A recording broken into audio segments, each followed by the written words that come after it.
जल्दी टेम्पो को ट्रेन की लाइन पर से हटा, आगे से ट्रेन आ रही है। अरे मम्मी उसे जल्दी बोलो कि टेम्पो को ट्रेन की लाइन पर से हटा दे, नहीं तो ट्रेन हमारा कचूमर बना देगी। ठीक है बोलती हूँ। अरे मेरे प्यारे बाबू, टेम्पो को ट्रेन की लाइन पर से हटा दे बेटा, आगे से ट्रेन आ रही है। वो पागल बाबू तो अपनी मम्मी का भी नहीं सुन रहा।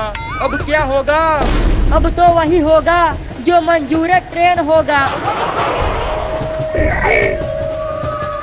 मम्मी और पापा, हम सबका साथ बस यही तक था, अब तो ऊपर जाने का समय आ गया है। ये क्या बकवास कर रहा है चिंटू? हमें कुछ नहीं होगा, चलो एक साथ इस टेम्पो से कूद जाते हैं। हाँ ये ठीक रहेगा। तो चलो सब तैयार हो जाओ कूदने के लिए। हाँ हम तैयार हैं इस टेम्पो से कूदने के लिए पापा। मैं जब कहूँगा तभी सब एक साथ कूद जाना। कूदो!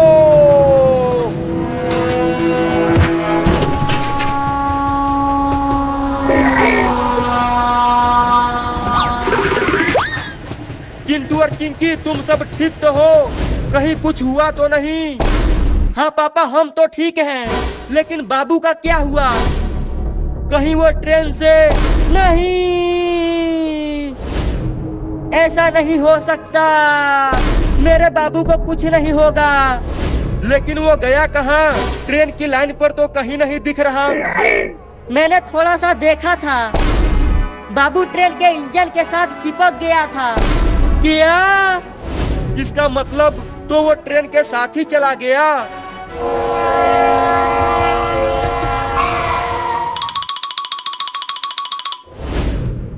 अरे ये इतना छोटा लड़का ट्रेन के इंजन के सामने कैसे चिपक गया? अरे वो छोटा लड़का, तुम यहाँ क्या कर रहे हो?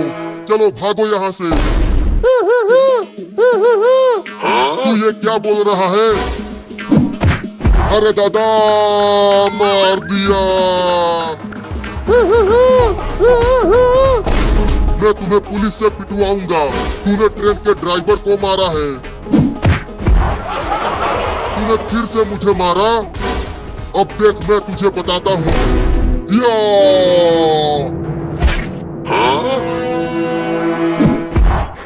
अरे दादा, ये पिद्दी सा लड़का तो बहुत ही बरियार है। चोर चोर चोर!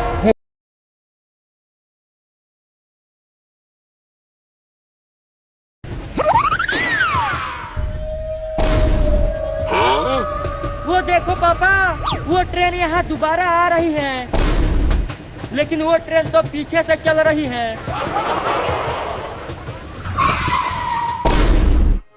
ये नहीं हो सकता। क्या नहीं हो सकता?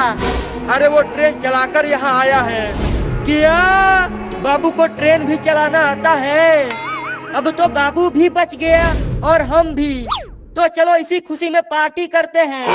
हाँ चलो, खूब मजा आएगा।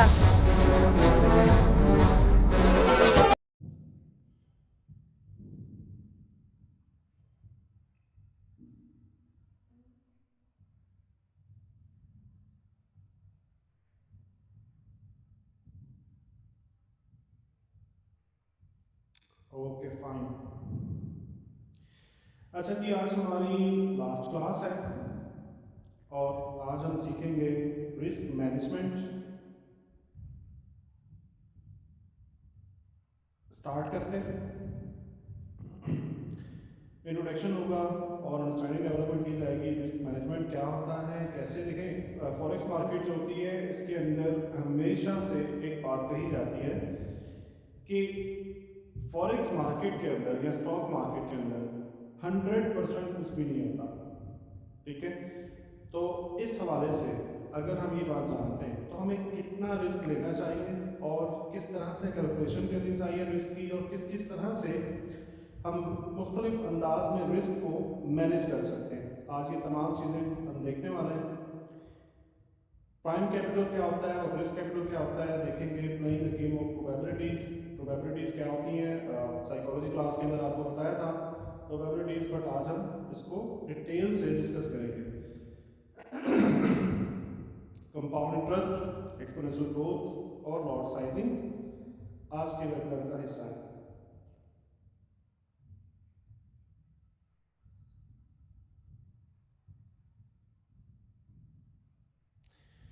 अच्छा जी, आमतौर पे आमतौर पे बहुत ही कॉमन सा सवाल किया जाता है। सबसे पहले जो भी कोई दोस्त ट्रेडिंग में आते हैं ना, तो सबसे पहले एक सवाल करते हैं। सवाल क्या होता है कि हमें ट्रेडिंग में कितना पैसा इन्वेस्ट करना चाहिए। बहुत ही कॉमन सा क्वेश्चन है, नॉर्मली पूछा जा रहा है। ट्रेडिंग में हमें कितना पैसा इन्वेस्ट करना चाहिए, राइट? तो मैं आपको सिर्फ ट्रेडिंग के हवाले से नहीं बताता, मैं आपको जनरली तमाम बिजनेसेस के हवाले से बता देता हूँ, और ट्रेडिंग के अंदर भी यही रूल अप्लाई होता है, राइट? आपका जो कैपिटल होता है ना, इसको नॉर्मली दो कैटेगरीज के अंदर डिवाइड किया जाता है। Number 1 prime capital, number 2 risk capital. Prime capital क्या होता है? जिंदगी गुजारने के लिए आपको जितना पैसा दरकार होता है एक नॉर्मल लाइफ गुजारने के लिए, जो हमारे मंथली एक्सपेंसेस, ईयरली एक्सपेंसेस या डेली वीकली एक्सपेंसेस होते हैं ना, ये तमाम एक्सपेंसेस जो है ना, ये हमारी ज़िंदगी को बेहतर तरीके से गुजारने के लिए ये लाजमी होते हैं। चाहे हम बिजनेस करें या ना करें, चाहे हमारा बिजनेस चले या ना चले, प्रॉफिट में हो, लॉस में हो, व्हाटएवर, किसी भी कंडीशन के अंदर हो, तो ये एक ऐसे खर्चे होते हैं, ऐसा कैपिटल होता है जो आपको हर माह चाहिए होता है, जिसके अंदर क्या क्या चीज़ें शामिल हैं। अगर घर आपका अपना नहीं है तो हाउस रेंट इसके अंदर शामिल होता है। डेली की फूड की जो ज़रूरियात है, तमाम चीज़ें, तमाम खर्चे फूड की कैटेगरी में शामिल होते हैं। क्लॉथिंग, शॉपिंग, आपको पता है कि रेगुलर वे में शॉपिंग भी चल रही होती है, और नॉर्मली अगर बात की जाए तो अगर आदमी बहुत कम शॉपिंग करे तो बच्चों की शॉपिंग और ये तमाम चीज़ें, ये तमाम एक ऐसे एक्सपेंसेस होते हैं जो आपको हर माह करने ही होते हैं। हर माह नहीं करेंगे तो दूसरे माह कर लेंगे, दूसरे माह नहीं करेंगे तो तीसरे माह तो लाजमी ही करना होता है। इसके अलावा हमारे यूटिलिटी बिल्स, जिसके अंदर बिजली का बिल आ जाता है, गैस का बिल आ जाता है, टेलीफोन का बिल आ जाता है। आपको पता है कि हर माह ये पैसे हमें चाहिए होते हैं। इसके अलावा एजुकेशनल एक्सपेंसेस, बच्चों के पढ़ाई का जो खर्चा होता है, उनकी ट्यूशन फीसेस, उनके स्कूल फीसेस, कॉलेज फीसेस, अगर बच्चे नहीं है तो छोटे भाई, छोटी बहन, उनके खर्चे। एजुकेशनल एक्सपेंसेस एक ऐसा खर्चा है, एक ऐसा कैपिटल है जो हमें हर महीने ये चाहिए होता है, दरकार होता है लाजमी तौर पर। इसके अलावा अगर कोई इमरजेंसी पड़े तो मेडिकल एक्सपेंसेस भी ऐसा खर्चा है जिसको आप होल्ड नहीं कर सकते। मतलब आप ये नहीं कर सकते कि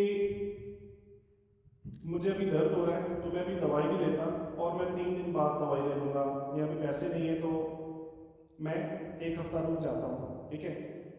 अल्लाह ना करे कभी भी कोई भी ऐसा इशू आ जाता है, कोई भी राह चलते प्रॉब्लम आ जाती है मेडिकली, तो हमें ये पैसा दरकार होता है जो हमेशा हमारे बजट के अंदर शामिल रहता है, और शामिल रहना भी चाहिए। जैसा कि नॉर्मली हर घर के अंदर एक बजटिंग की जाती है ना, हर घर के अंदर एक बजट बनाया जाता है कि हमारी आमदनी कितनी है और उसके हिसाब से हमारे खर्चे कितने हैं, जिसके अंदर मेडिकल एक्सपेंसेस का एक खाना रखा जाता है।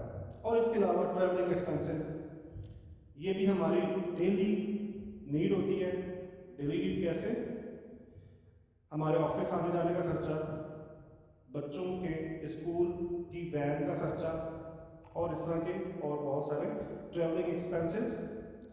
ये तमाम खर्चे जब आप मिलाते हो तो इट मीन्स कि ये तमाम चीज़ें जो है ना, ये प्राइम कैपिटल में फॉलो करती हैं, ठीक है? यानी कि कुछ भी हो तो आपको इतना पैसा हर महीने चाहिए होता है, और आपको इस पे रखना होता है बजट के दौरान। बजट जब बनाते हैं तो उसमें इतना खर्चा आपको इस पे रखना होता है, ठीक है। अब मिसाल के तौर पे अगर आपकी आमदनी ज़्यादा है, तो आप कोई भी बिजनेस कर रहे हो और आप 2 लाख 3 लाख रुपए पर मंथ आपका प्रॉफिट है, और मिसाल के तौर पे अगर आपका घर जो है वो 1 लाख में चल जाता है, तो इसका मतलब है कि 2 लाख रुपए आपके पास इन खर्चों से जायद है, ठीक है, एक्स्ट्रा अमाउंट है, जिसको नॉर्मली हम क्या करते हैं, हम कुछ बीसीस की शक्ल में सेव करना स्टार्ट कर देते हैं। नॉर्मली जो मोहल्लों में, गली मोहल्लों में जो चल रहा होता है ना, कुछ बीसीस की शक्ल में, या फिर हम कुछ गोल्ड वगैरह बाय करके रख लेते हैं, कुछ डॉलर्स बाय करके रख लेते हैं, वो हमारी सेविंग्स होती हैं, ठीक है। मतलब क्या है, वो पैसा आपका रिस्क कैपिटल होगा, ठीक है। थोड़ा समराइज करें, ये वो पैसा है जिसके ऊपर आप रिस्क नहीं ले सकते, राइट। ये वो पैसा है जिससे आपकी लाइफ चल रही है, और अगर ये पैसा आना बंद हो जाए, अगर ये पैसा उस बजट की अमाउंट से कम हो जाए, तो आपकी या आपके घर वालों की, आपके बच्चों की लाइफ जो है वो डिस्टर्ब हो जाती है, राइट। लेकिन ये वो जो पैसा है, ये रिस्क कैपिटल जो है, ये ऐसा पैसा है कि अगर ये कैपिटल अगर डिस्टर्ब हो भी जाता है, तो आपकी नॉर्मल लाइफ में कुछ भी असरअंदाज नहीं होगा। आपकी नॉर्मल लाइफ जो है वो नॉर्मली चलती रहती है, राइट। तो हमें हमेशा ये याद रखना चाहिए, अपने तमाम प्राइम कैपिटल को साइड पे करने के बाद जो भी हमारे पास रिस्क कैपिटल बनता है, हमको ट्रेडिंग में सिर्फ उतना ही कैपिटल इन्वेस्ट करना है, राइट। और ये रिस्क कैपिटल ऐसा होता है जिसके अंदर अगर ये ज़ाया हो भी जाए तो आपकी नॉर्मल लाइफ जो डिस्टर्ब नहीं होती है। लोन्स, लायबिलिटीज जो है ये रिस्क कैपिटल में नहीं आती ये चीज़ें, ठीक है। इट मीन्स कि इनके भी अलावा पैसा जो बचेगा वो उसके ऊपर आप रिस्क ले सकते हो। ट्रेडिंग के अंदर कुछ भी चीज़ 100% नहीं होती। ट्रेडिंग के अंदर हमेशा कुछ ना कुछ परसेंट हमें लॉस माइंड में रखना होता है, चाहे 1% रखें, चाहे 5% रखें, चाहे 10% लॉस का चांस हम जहन में रखें, लेकिन इतना हमको जहन में रखना होता है, राइट। तो इस वजह से हम कभी भी प्राइम कैपिटल जो है ना, वो चाहे फिजिकल स्टॉक मार्केट हो या चाहे फॉरेक्स मार्केट हो, हम प्राइम कैपिटल इन्वेस्ट नहीं करते हैं।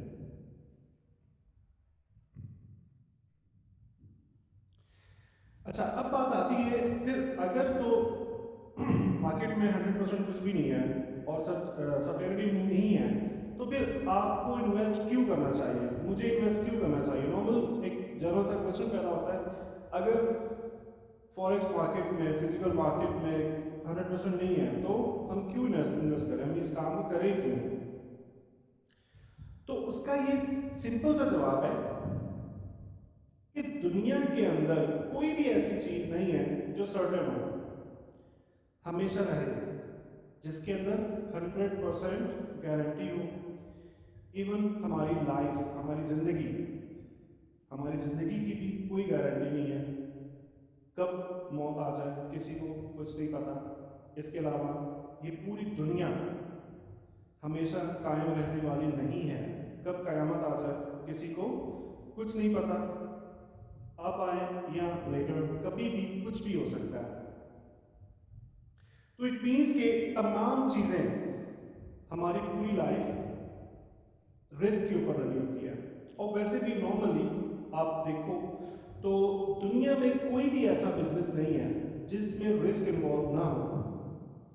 हाँ, ये जरूर होता है कि किसी बिजनेस में रिस्क जो है कम होता है, किसी बिजनेस में रिस्क फैक्टर ज्यादा होता है, राइट। मिसाल मैं आपको देना चाहूंगा कार ड्राइविंग की। कार ड्राइविंग के अंदर जब आप मिसाल के तौर पे अगर आप 20 साल से ड्राइव कर रहे हो, 20 साल से आप गाड़ी चला रहे हो, क्या आप ये कह सकते हो कि मुझसे एक्सीडेंट हो ही नहीं सकता? क्या कोई भी ड्राइवर, कोई भी बंदा ये कह सकता है? कभी भी नहीं कह सकता, राइट? अगर आप 20 साल से ड्राइव कर रहे हो, अगर आप इवन 40-50 साल से भी ड्राइविंग कर रहे हो, तब भी आप ये नहीं कह सकते कि मैं हमेशा बहुत ही अच्छी ड्राइव करता हूँ, मैं हमेशा मैं मुझसे कभी भी एक्सीडेंट नहीं हुआ, तो आइंदा भी इस बात की गारंटी है कि मेरे से एक्सीडेंट नहीं होगा। ठीक है? होता क्या है, जब हम स्लो स्पीड पे गाड़ी चला रहे होते हैं तो हमारे एक्सीडेंट होने के चांसेस जो है वो कम होते हैं। ठीक है? और अगर हम फास्ट स्पीड पे चल रहे हैं, 150 ओवर 150 चल रहे हैं, 140 चल रहे हैं, 120 भी चलो खैर एक नॉर्मल सी रेंज है, मतलब हम ऐसे नहीं कह सकते कि 120 सब too much riskier. 120 is not too much riskier speed, but more than 140 150 जब आप क्रॉस कर जाते हो, इट मीन्स कि आपका रिस्क जो है ना वो बढ़ चुका है। अब आपके एक्सीडेंट होने के चांसेस ज्यादा है। चांसेस की बात कर रहा हूँ, ठीक है? ये लाजमी नहीं है कि एक्सीडेंट होगा भी, राइट? सो इट मीन्स, इसका मतलब क्या है? इसका ये मतलब है कि हर एक चीज रिस्क के ऊपर है, हर एक चीज रिस्क के ऊपर होती है। कोई भी बिजनेस आप उठा लो दुनिया का, रिस्क के ऊपर होता है। हमारी लाइफ रिस्क के ऊपर होती है। कब मौत आ जाए किसी को पता नहीं। इवन ये पूरी की पूरी जो जमीन है, पूरी अर्थ जो है, ये भी एक रिस्क पे चल रही है, कब कयामत आ जाए और ये खत्म हो जाए, राइट? तो इसका क्या मतलब है? इसका ये मतलब है कि हमको अपनी पूरी लाइफ के साथ रिस्क को मेंटेन करते हुए चलना है। ठीक है? अगर हम ये सोचते रहेंगे कि जी रिस्क है, रिस्क बहुत ज्यादा है, तो हम तो फिर कोई काम कर ही नहीं सकते। अगर किसी को ये पता चल जाए कि कल जो है वो तुम्हारा जिंदगी का आखिरी दिन है, तो क्या आपको कोई काम करेगा? कुछ भी नहीं। उसे पता है मैं तो कल कल मैंने एक्सपायर हो जाना, मैं क्या करूँ? कुछ भी नहीं, वो तो बैठ गया आराम से। ठीक है? तो इसी तरीके से एक अच्छी लाइफ गुजारने के लिए हम लोग जिंदगी में कुछ भी कर रहे होते हैं ना, कुछ भी कर रहे होते हैं, उसमें रिस्क इन्वॉल्व होता है। और एक अच्छी लाइफ गुजारने के लिए उस रिस्क से भागा नहीं जाता, उस रिस्क को मैनेज किया जाता है। कैसे मैनेज किया जाता है? मैंने आपको कार की एग्जांपल दी। अगर आप 40 50 60 चलो 80 तक भी मैं कह सकता हूँ कि 80 तक भी अगर आप कार ड्राइव कर रहे हो, तो आप एक लो रिस्क ड्राइव कर रहे हो। आपकी ड्राइविंग जो है वो लो रिस्क है, राइट? और अगर आप 100 प्लस चले जाते हो, 120 140 प्लस चले जाते हो, इट मीन्स कि आप ड्राइव बिलाशुबा अच्छी कर रहे हो। आप 40 साल से गाड़ी चला रहे हो, 50 साल से गाड़ी चला रहे हो, बिलाशुबा अच्छी ड्राइव कर रहे हो, लेकिन आपका रिस्क जो है ना अब वो बढ़ चुका है, राइट? बिल्कुल इसी एग्जाम्पल में हर एक बिजनेस के अंदर रिस्क मैनेज किया जाता है कामयाब जिंदगी गुजारने के लिए। तो बिल्कुल इसी तरीके से ट्रेडिंग जो है ना वो भी नॉर्मल लाइफ से डिफरेंट नहीं है। बिल्कुल फॉरेक्स मार्केट में, स्टॉक मार्केट में, फिजिकल मार्केट में, फ्यूचर मार्केट में बिल्कुल रिस्क इन्वॉल्व है, बिल्कुल रिस्क इन्वॉल्व है। लेकिन हम क्या कर सकते हैं? हमारे इख्तियार में, देखो, रिस्क को खत्म करना हमारे इख्तियार में नहीं है। रिस्क को खत्म करना हमारे